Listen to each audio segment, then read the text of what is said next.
Hello everyone, welcome back to Breaklight Productions. My name is Curtis Lambert and today we're reacting to another one of your suggestions. This time it's for Balming Tiger featuring Atarashi Gakko and the song's called Narani Narani. Hopefully I pronounced that correctly.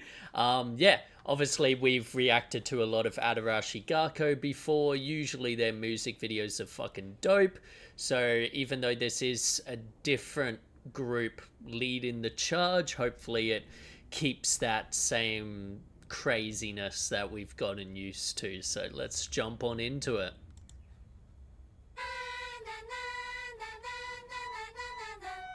Awesome. Zoom out. Might have been a track back.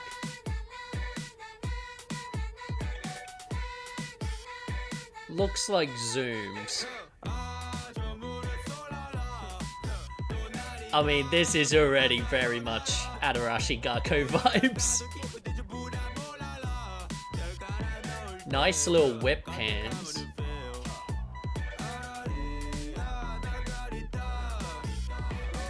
And these subtle zoom ins and zoom outs, which we've seen done in Atarashi Gakko music videos before. Nice tracking around.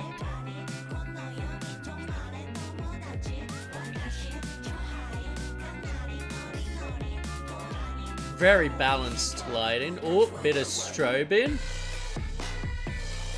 Here they are.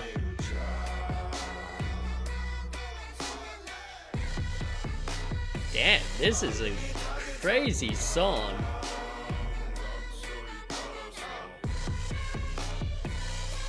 Oh, nice going from a Dutch angle, tracking back into another Dutch angle there. Not bit of slow-mo, speed ramp.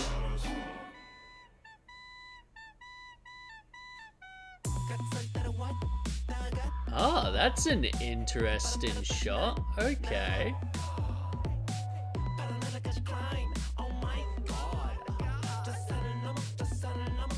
Ooh, that is very interesting. But yeah, just all of these slow zoom ins and zoom outs, like it's just a great way of keeping like energy in the shots. Shots that would otherwise be static. Oh, that's cool.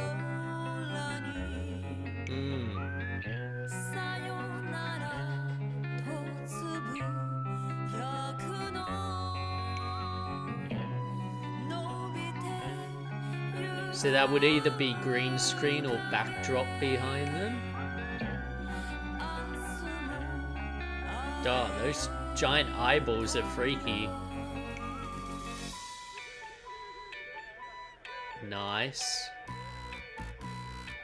Nice little transition, that was cool. Hell yeah.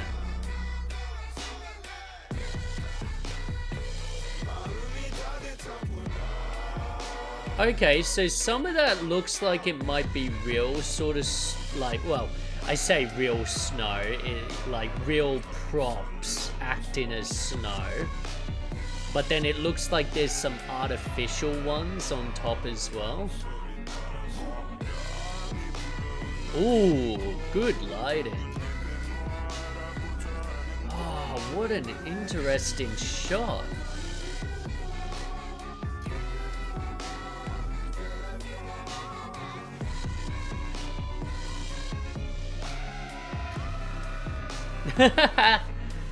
That's awesome. Hell yeah. See, even that's slowly zooming in. So good. Awesome. Hell yeah. Ah, that was great. Yeah, very, like, and I know people are going to be like, of course it's like Atarashi Gakko. It's got their, like, they're in it. But, you know, that's not always the case when a group is just a feature on another group's song, you know. So, yeah, really kept those vibes. Like, that that was awesome. It's so, yeah, so many layers to talk about. Like I said, so as always, cinematography wise and editing wise, it's phenomenal.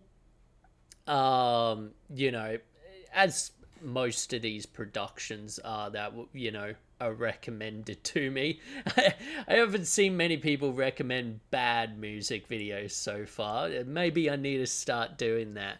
But yeah, so the a lot of these shots I feel on the day would have been static, and they're in post zooming in and zooming out to give it that extra bit of energy and just make it a bit more interesting.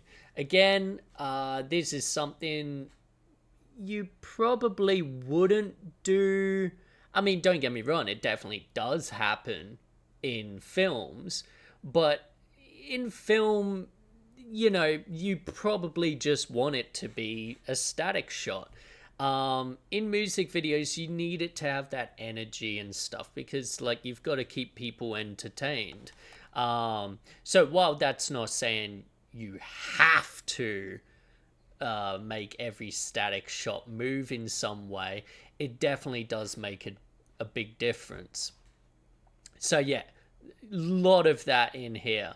Lighting is pretty straightforward. It's a lot of just, yeah, nice white light, you know, sort of daylight as I would call it. Nothing super special until I've got to try and find it. Um, when they're in front of that, I think it is just a backdrop, but it could be green or blue screen, who knows.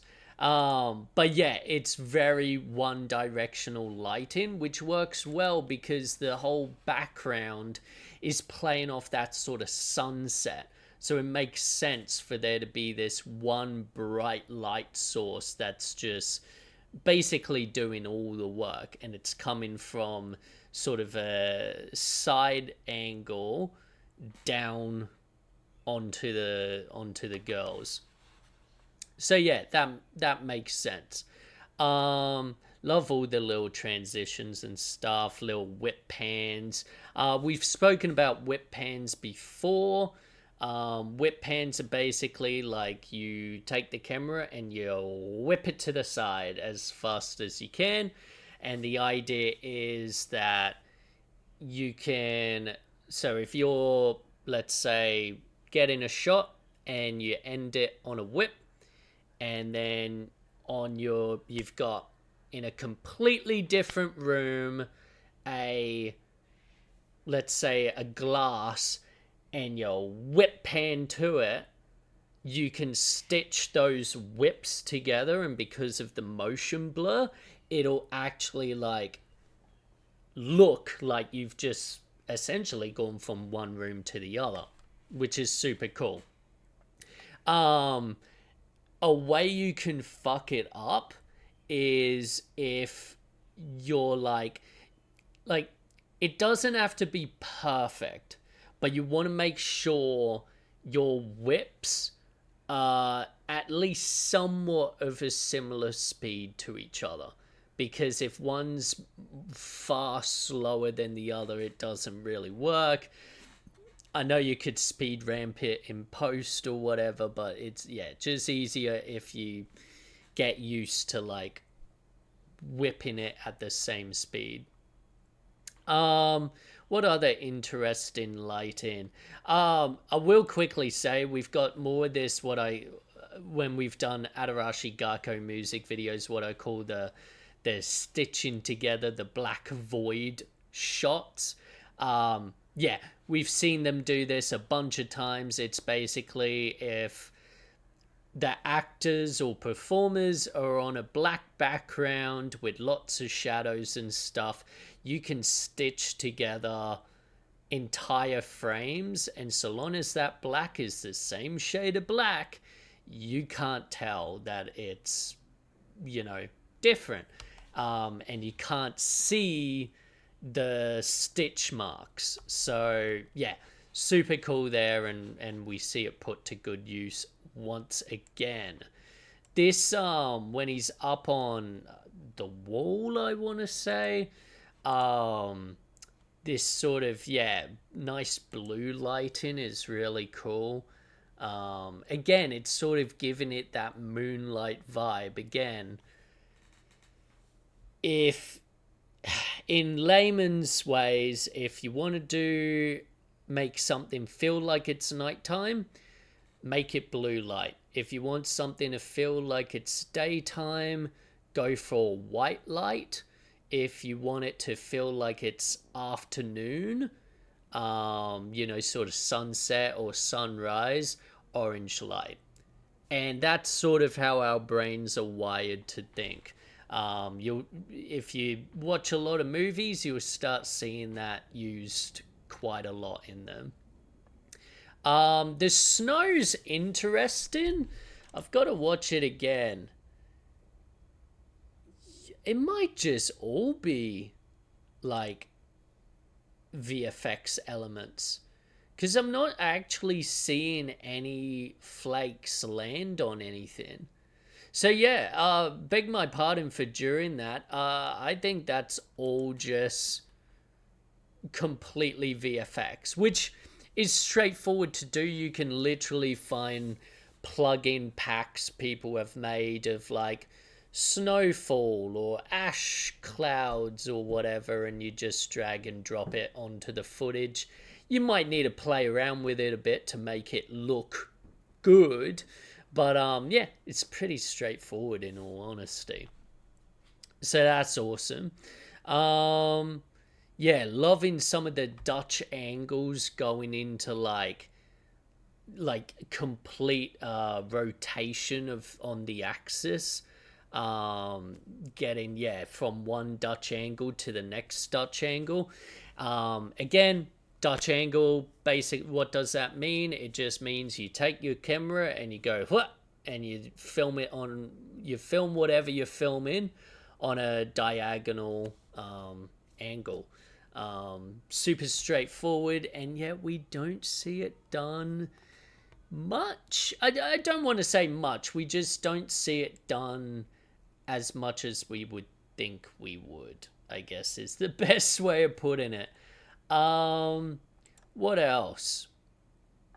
When they're walking around in a circle, we've got a bit of slow motion, but then we've also got just speed ramping it and chucking on some motion blur, so that you're getting those sort of streaks, if you will, of people, which is really cool. This shot fascinates me. So it's like a piece of art up on a wall, because it's got like the little plaque and stuff, and then they've pushed in and into the frame. And again, that's just super composited on top of something. I mean, it doesn't even need to be on something. It could have just been the blank wall itself. But yeah, that's really like interesting, and I wish I had better eyesight to read what's on the plaque and if it's like meaningful or something. So let me know in the comments if it is. But yeah, it's really interesting, and then it comes back as it zooms out. Like, yeah, that's really interesting shot there, like, because it only happens the once. So I'm curious what the sort of significance, if you will, of that is. But yeah, all in all, another great banning music video. Thank you for the recommendation. Be sure to like, comment, and like, comment, and subscribe. That's what I was trying to say. Yeah, and leave me more recommendations. I know it takes me a while to get through them all, but I do eventually get to them. And yeah, I'll see you in the next one. Ciao.